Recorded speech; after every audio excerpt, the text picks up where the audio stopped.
Bonjour, voici l'horoscope des balances pour le mois de février 2025. Avant de commencer, je tiens à rappeler que cet horoscope est généraliste. Si vous souhaitez une analyse vraiment précise, je propose des consultations personnalisées en me basant sur votre thème astral. Je vous invite donc à consulter le lien en description sous la vidéo. Je propose également des cours d'astrologie sous forme de vidéos à visionner accompagnés de PDF pour découvrir ou approfondir vos connaissances à votre rythme. En attendant, vous pouvez découvrir toutes mes publications sur ma page Instagram. Balance premier décan. Si vous n'êtes pas du premier décan, eh bien vous pouvez gagner du temps en cliquant sur le timing en description sous la vidéo, si vous faites partie du deuxième ou troisième décan avec les dates de naissance. Donc si vous êtes du premier décan, vous allez tous avoir l'opposition de Vénus qui va commencer à faire sa boucle. En effet, Vénus va passer 3 fois entre le 4 février et le 16 mai. Alors ça ne va pas rester à chaque fois tout ce temps-là quand même en opposition avec votre décan, mais quand même il y aura une grosse partie, notamment au mois de février et au mois de mars. Au mois de février, du 4 février au 2 mars, eh bien vous allez avoir le premier passage, donc en opposition en phase directe, puis du 2 mars au 27 mars, ça sera le second passage en rétrogradation. Voilà, donc évidemment pour le mois de mars, je vous en reparlerai, je ferai un point pour la rétrogradation.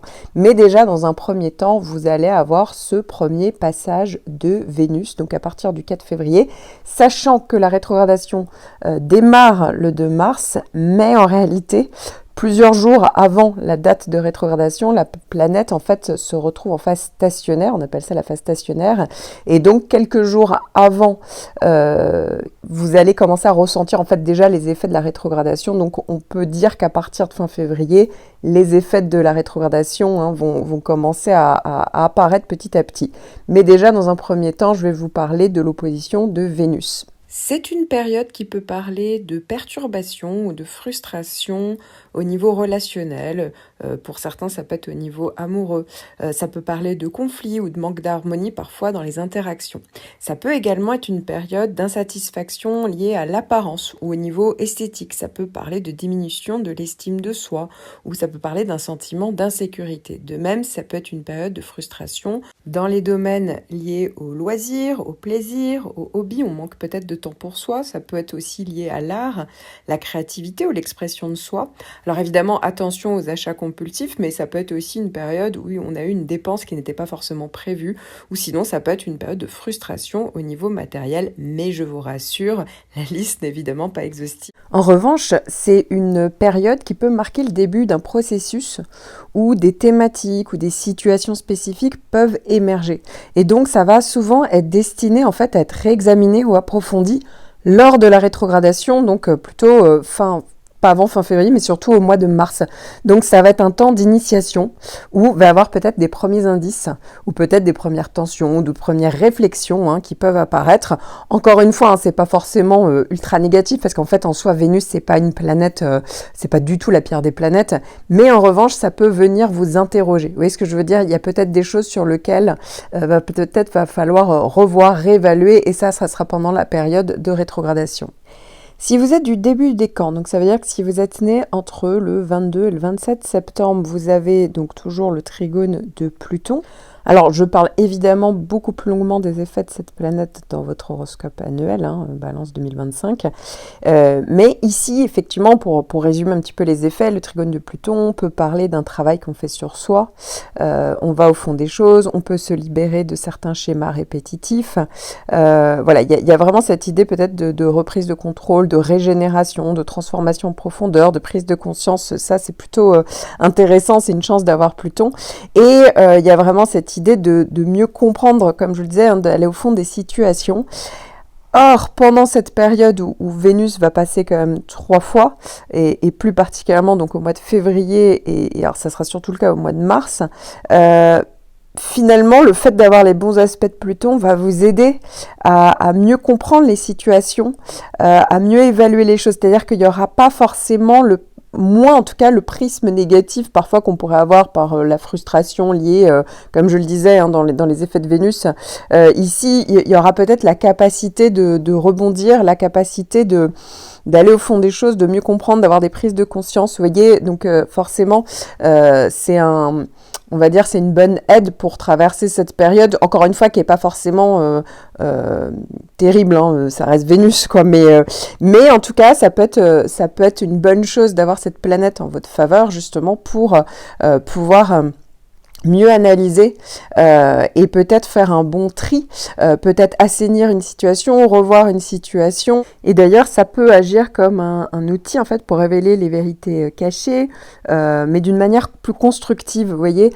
Donc ça peut être une période où vous identifiez ce qui est toxique ou superficiel peut-être au niveau relationnel pour travailler, y remédier, avoir une prise de conscience sur certains schémas relationnels, mais ça peut être aussi matériel, hein. Vous l'avez compris, voilà, c'est vrai que ça peut être, ça peut parler de ça, ça peut être, voilà, les thématiques vénusiennes, comme je le disais, hein, c'est vrai que ça peut être artistique, esthétique, mais en tout cas, il y a vraiment cette capacité de rebond qui sera plus forte. Je vous recommande de regarder les autres points de votre thème natal et notamment votre ascendant, votre lune natale, votre Vénus natale par exemple, qui sont certainement dans d'autres signes.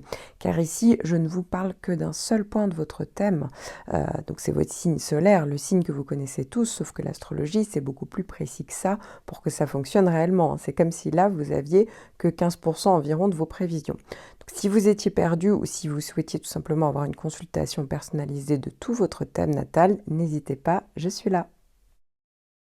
Balance, deuxième décan. Si vous êtes de la première partie du décan, donc ça veut dire que si vous êtes né avant le 9 octobre, vous avez encore les bons effets du trigone de Jupiter. En effet, hein, Jupiter est particulièrement en train de faire des allers-retours. Donc là, il repart en marche directe et la planète fait un trigone. Donc je vais vous expliquer. Jupiter, c'est vraiment une planète qui est assez profitable, surtout en trigone. C'est un des meilleurs aspects.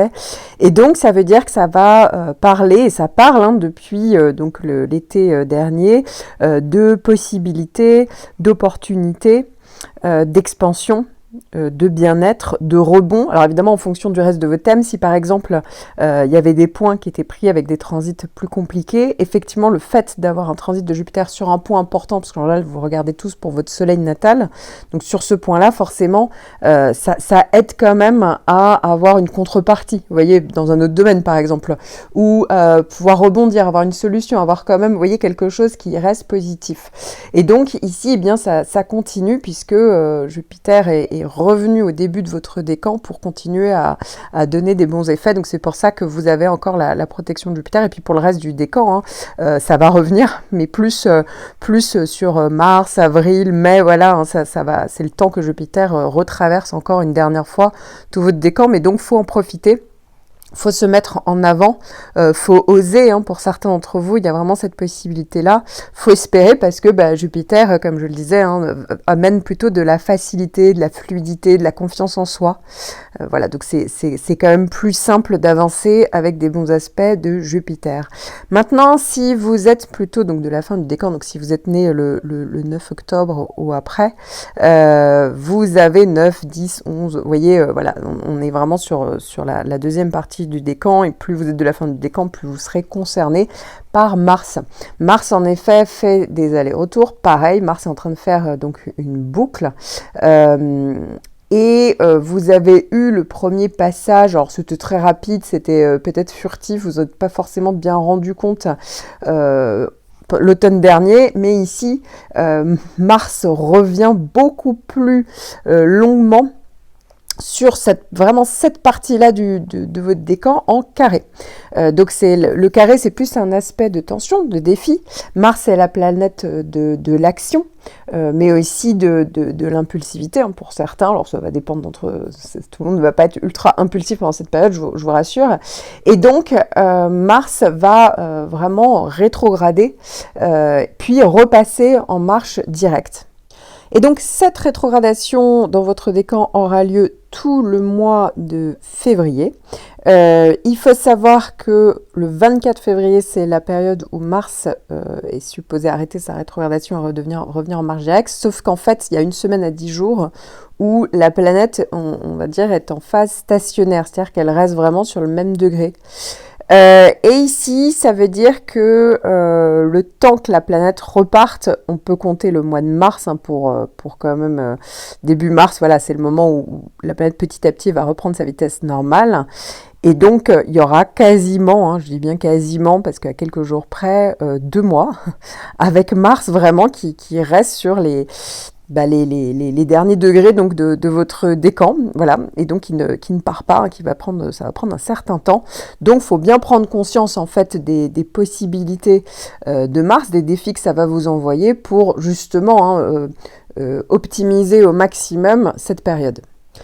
Donc, pendant cette phase de rétrogradation qui, je le rappelle, a démarré en décembre dernier, c'est tout le mois de décembre, janvier et février où il y a la rétrogradation, mais vous, ça sera au mois de février où la rétrogradation va être vraiment sur votre décan. Avant ça, c'était peut-être sur d'autres points de votre thème, parce que c'est forcément dans une maison, il y a des chances que ça fasse des aspects avec d'autres points de votre thème, mais là, vous serez particulièrement plus concerné parce que ça reste quand même un transit en carré avec, en général, votre soleil natal, le signe que vous regardez tous. Donc, pour certains d'entre vous, c'est vrai que ça peut parler de difficultés, peut-être à agir avec détermination, parce qu'en fait, l'énergie de Mars, qui est la planète de l'action, des initiatives, ici, peut être un peu plus diminuée pendant les phases de rétrogradation. Donc, il y a peut-être une oscillation entre votre envie d'agir et le besoin peut-être d'être un peu en retrait. Pour d'autres, ça peut parler de sensation de blocage, peut-être qu'il y a une espèce de repli sur soi, parce qu'effectivement, ça pousse plus à une introspection, une réflexion, on va le voir après. Et donc, ça peut donner une énergie un peu fluctuante. Ça peut être aussi une période de délai. On attend quelque chose et du coup, c'est un peu frustrant parce qu'on aimerait que ça avance plus vite, mais on ne peut pas. Ça peut être aussi une période où il va falloir vous occuper de quelque chose que vous aviez mis de côté, quelque chose qui bloquait ou on le repoussait. Vous voyez, il y a un côté, on le repoussait, on n'a pas envie de s'y atteler, et puis là, va falloir s'y mettre, quoi. Donc, ça peut être quelque chose d'une situation du passé, relation du passé, mais en tout cas, ça peut être très passé proche. Il n'y a pas besoin que ça remonte à la petite enfance non plus. Vous voyez, mais quoi que pour certains, ça peut être ça aussi. Ça peut parler aussi de tension. Attention, parce que effectivement, Mars, qui est la planète de l'impulsion, fait que parfois on va dire les émotions ont du mal à être canalisées. Et donc, alors ça peut tout à fait venir de personnes extérieures qui sont un peu agressives avec vous. Comme on le sait, la balance de base, évidemment, je ne connais pas le reste de votre thème, mais normalement, on recherche toujours l'équilibre, le compromis, la diplomatie. Et ici, les gens seront carrément agressifs et ça ne va pas vous plaire parce qu'en plus, on est plus sensible justement au ton, vous voyez, sur lequel peut vous parler ou voir carrément, c'est vraiment frontal. Et donc, ça peut, soit on se retrouve avec cette agressivité et on le subit, soit du coup soi-même on implose, vous voyez, on peut être plus sensible pendant cette période. Donc vraiment attention à ça. Idéalement, voilà, n'essayez pas trop d'être dans le côté frontal. Parce que parfois ça peut être un petit peu explosif, donc voilà, vaut mieux prendre le temps de s'expliquer un peu plus tard, effectivement quand idéalement plutôt à partir du mois d'avril, donc puisque Mars ne sera plus en carré. Ça ne veut pas dire avant qu'il ne faut pas réfléchir à tout ça. Ça ne veut pas dire qu'on le met complètement, on le balaye tout ça, on le met sous le tapis. C'est pas ça du tout. Mais effectivement, ça peut créer du ressentiment. Parfois, ça peut être une rivalité, peut-être émotionnelle. Ça peut souvent être lié, en tout cas, à un passé, comme je le disais, lointain ou proche, mais qui n'a pas été donc résolu. Et donc, il y a des choses qui ressortent. Ça va donc, comme je vous le disais, ça peut être des risques de surcharge émotionnelle, ça peut entraîner de l'irritabilité, de l'agitation pour certains, nerveuses, et puis pour d'autres, ça va être vraiment, on peut se sentir fatigué, épuisé, on va vraiment dans tous les sens, on court dans tous les sens, et au bout d'un moment, cette énergie, elle a tendance plutôt à vous fatiguer. Donc ça, c'est quand on subit donc Mars. Alors parfois ça peut être au niveau physique, on peut avoir tendance à somatiser justement toutes ces tensions et donc ça peut être au niveau musculaire, des tensions musculaires, ça peut parler parfois d'inflammation pendant qu'il y a les périodes de Mars, ça peut être au niveau digestif, parfois qu'on peut le retrouver, voilà, donc souvent ça peut être parce qu'on retient trop ces émotions et donc c'est un peu où il y a trop de stress, donc vraiment mon conseil, évidemment, si vous pouvez remettre un petit peu à plus tard, si vous pouvez prendre le temps de faire pause. Voilà, c'est vraiment mieux de réfléchir, de souffler, de vous dire que de toute manière, cette situation, si jamais il y avait des choses vraiment qui vous stressaient, vous irritaient, elle va se terminer. En fait, c'est pas si long que ça. C'est pas une planète que vous avez pendant 1 an, 2 ans, pas du tout. En fait, c'est vraiment l'histoire de quelques semaines. Donc, au contraire, vraiment, pour juguler, on va dire, les effets du carré de Mars, prendre le temps de réfléchir sur vos besoins émotionnels, affectifs, prendre le temps de faire pause. C'est la plupart du temps, en fait, il y a souvent une solution. Ça sert à rien de vouloir absolument, voilà, tout de suite réagir parce qu'en fait, non, c'est pas le bon moment. En tout cas, si vous le pouvez, remettez les choses à plus tard. C'est le bon moment en fait pour revisiter peut-être d'anciennes relations. D'anciennes situations, de rechercher peut-être un sentiment pour certains de sécurité affective, de sécurité matérielle pour d'autres, hein, mais en tout cas, ça peut être en lien avec des nouvelles expériences, ça peut être le bon moment pour revoir certaines actions, peut-être le besoin aussi de réfléchir aux conséquences de certaines décisions qui ont été prises dans le passé, vous voyez, c'est le bon moment pour réajuster des projets, réorganiser, vous voyez, les choses, corriger, réévaluer, voilà, réfléchir, ça parle vraiment d'introspection et là, c'est le bon moment pour le faire. Ça peut être aussi une réflexion pour mettre une stratégie en place, pour mettre un meilleur équilibre entre vos actions et peut-être certains besoins émotionnels, certains besoins de protection que vous avez. Ça aussi, ça peut faire partie des possibilités. Et donc, ça peut être une opportunité, au final, on peut le transformer dans une opportunité d'évoluer dans votre gestion de vos émotions. Voilà, donc ça peut être en lien avec l'acceptation de votre vulnérabilité, de certains schémas de comportement que vous pourriez avoir. Par exemple, le fait de fuir le conflit. Ok, mais ça veut dire aussi que on accumule l'attention des autres. Ça peut être aussi le fait d'être, vous voyez, de rechercher le compromis, parfois pour justement essayer que les choses se passent mieux, on se retrouve à être dans la compromission et donc de s'oublier. Là aussi, hein, c'est vraiment des thématiques, je dis pas que ça va être obligatoirement ça pour tout le monde, hein, mais je disais c'est souvent des thématiques qui reviennent très souvent pour la balance et c'est vraiment des choses sur lesquelles c'est pas évident d'apprendre parce que c'est quelque chose sur lequel naturellement il y a des facilités justement de diplomatie, d'équilibre et dans des périodes justement où il y a des carrés de Mars, là c'est le moment où au contraire il y a un déséquilibre et donc faut prendre ça en main. Voilà, donc c'est vrai que ça peut aussi vous aider pendant cette période à évoluer, développer aussi vos capacités de résilience, hein, voilà, et peut-être pour certains, ça va pas être le fait de tout prendre sur soi, ça va être le fait d'un moment donné aussi oser dire non, c'est pas possible, taper du poing, ne pas vous laisser faire. Peut-être que Mars, certes, est en carré, certes, ça va peut-être un peu sortir, ça va peut-être un petit peu déborder, mais c'est peut-être aussi dans une situation où on a trop accumulé des tensions. À un moment donné, les gens vont être surpris, mais de voir que vous réagissez, en fait, et vous ne laissez pas faire. Par contre, dans votre réaction, le mode de communication et la manière dont vous allez le faire va être très important pour que ça soit vraiment constructif et pas quelque chose qui fait qu'on sort de ses gonds et qu'il y a une trop grande réactivité émotionnelle, vous voyez. Alors, encore une fois, je tiens à préciser, alors pour certains, ça va être au niveau pro, pour d'autres, ça va être plus perso, familial, affectif, hein, ça dépend vraiment de chacun d'entre vous. Mais petite précision, quand bien même c'est vrai que c'est vraiment très très marqué, là, si vous êtes de la fin du décan, ça sera pas non plus tous les jours pendant 2 mois, hein, ça va être à certaines périodes, ça peut revenir. Il y a des choses peut-être qui vont commencer ça va vous prendre la tête. Vous voyez, il y a des choses comme ça. Alors c'est pas non plus le pire des transits, hein, je tiens à rassurer tout le monde. Et surtout, gardez en tête que très rapidement, au printemps, il y a le trigone de Jupiter qui revient pour vous et vous allez voir, ça va être un réel changement d'énergie, c'est une certitude. Je vous recommande de regarder les autres points de votre thème natal et notamment votre ascendant, votre lune natale, votre Vénus natale par exemple, qui sont certainement dans d'autres signes. Car ici, je ne vous parle que d'un seul point de votre thème, donc c'est votre signe solaire, le signe que vous connaissez tous, sauf que l'astrologie, c'est beaucoup plus précis que ça pour que ça fonctionne réellement. C'est comme si là, vous aviez que 15% environ de vos prévisions. Donc, si vous étiez perdu ou si vous souhaitiez tout simplement avoir une consultation personnalisée de tout votre thème natal, n'hésitez pas, je suis là. Balance, troisième décan. Vous allez avoir, surtout si vous êtes de la première partie du décan, Chiron en opposition, donc avec votre signe, mais surtout avec la première partie du décan, donc vous l'aurez compris.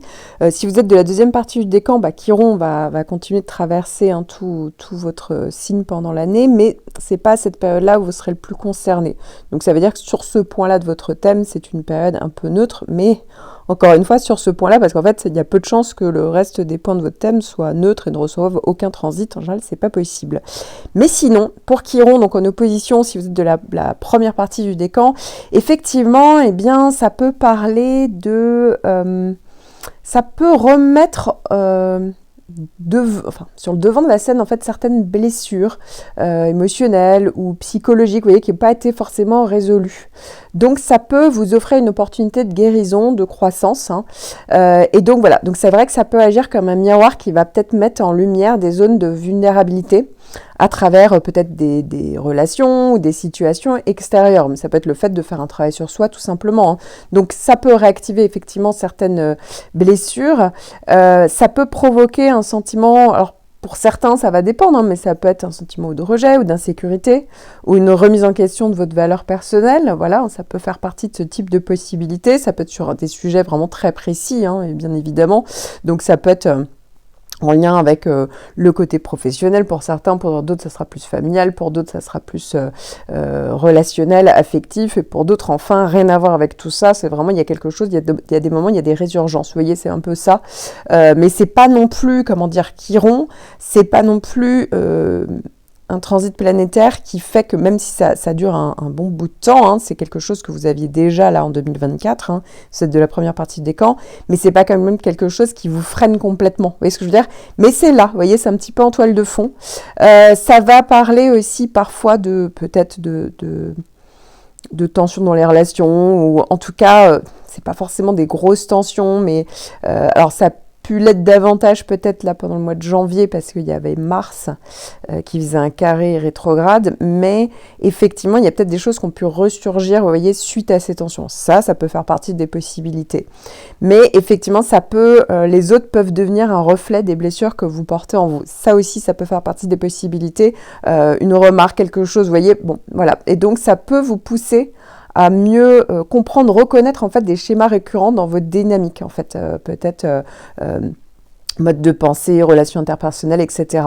Donc c'est une opportunité de guérison, comme je vous le disais, ça vous invite en fait à prendre conscience de certaines blessures, mais pour les travailler, les accepter, les intégrer, voyez. Donc c'est vraiment le bon moment pour développer de la résilience, une meilleure compréhension de vous-même, donc vraiment faire face à ce type de défi, entre guillemets. Puisque ça peut vraiment parler de possibilités, donc de rebond, mais sur le moment, va falloir un petit peu en prendre conscience. Et effectivement, pour certains, ça peut être aussi psychosomatique. Chiron, ça peut aussi parler il y a pas un lien entre l'état émotionnel, ou justement ce qu'on essaye d'étouffer, et le côté physique. Donc c'est vrai que ça peut être parfois une période où il y a peut-être soit s'il y a un déséquilibre, et c'est vrai que ça peut entraîner des symptômes, vous voyez, voilà, pas forcément bien méchant, mais ça peut être aussi une prise de conscience en fait sur le fait voilà, ça peut être vraiment au niveau de problématiques. Alors soit il y a une problématique physique, mais sinon ça peut être le fait de prendre conscience en fait il y a quelque chose qui se met en place et qui fait qu'on a une prise de conscience sur un rééquilibrage au niveau de son hygiène de vie, de sa santé. Ça peut être aussi ça peut offrir aussi une opportunité de prendre conscience donc de certains schémas, mais voilà, que ça soit physique pour certains, donc voilà, ça peut être l'alimentation, le manque d'exercice, etc., ou émotionnel, vous voyez. Mais en tout cas, ça peut être aussi le fait d'être attiré par des méthodes de guérison plus alternatives, ça aussi, ça peut faire partie de ce type de possibilités pour justement peut-être traiter les causes profondes des symptômes, c'est-à-dire qu'on peut les traiter dans un premier plan. Alors pour certains ça va être vraiment médical, mais pour d'autres ça va être plus sur l'hygiène de vie, ça va être plus justement pour aller au fond de certaines blessures et pour pouvoir justement les guérir et acquérir un meilleur équilibre. Je vous recommande de regarder les autres points de votre thème natal et notamment votre ascendant, votre lune natale, votre Vénus natale par exemple, qui sont certainement dans d'autres signes. Car ici, je ne vous parle que d'un seul point de votre thème, donc c'est votre signe solaire, le signe que vous connaissez tous, sauf que l'astrologie, c'est beaucoup plus précis que ça pour que ça fonctionne réellement. C'est comme si là, vous aviez que 15% environ de vos prévisions. Donc, si vous étiez perdu ou si vous souhaitiez tout simplement avoir une consultation personnalisée de tout votre thème natal, n'hésitez pas, je suis là.